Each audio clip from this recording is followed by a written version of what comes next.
How to check if System Restore is enabled on Windows 11.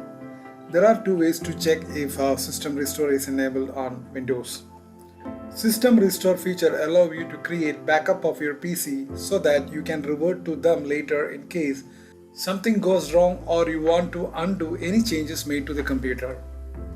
However, for you to go back to the previous computer state, you must have a restore, also known as file history. If it is not enabled, then your PC has no previous state saved to go back.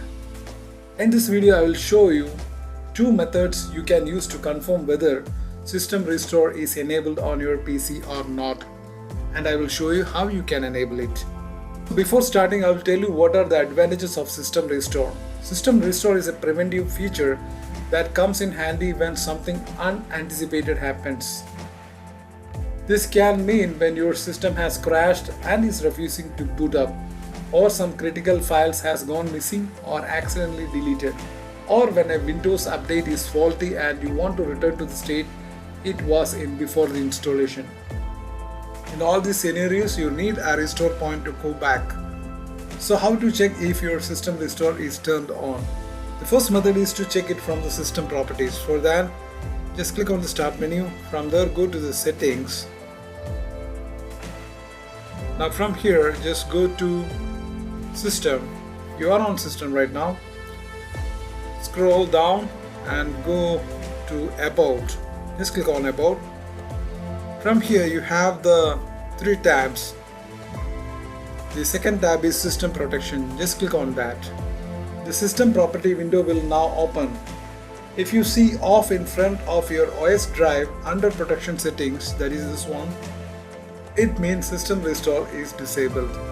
In some other cases, another indicator will show that the System Restore button is not grayed, which means that there are restore points already created that you can revert to.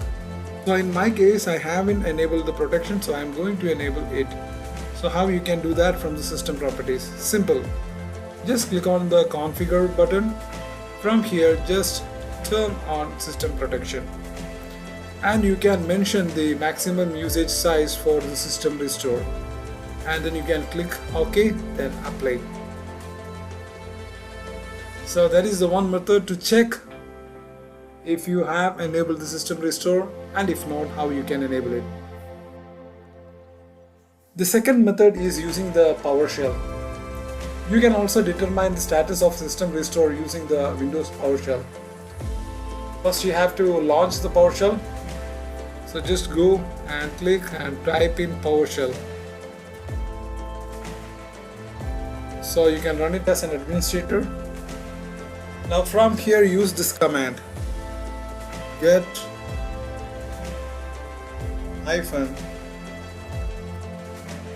-computer restore point. Just enter. If the CMD LED does not return anything, it means that the System Restore point has not been enabled. In that case, we strongly recommend that you enable the System Restore point to prevent any damage accidents from happening. So thanks for watching this video. Please subscribe, like and share. Thank you.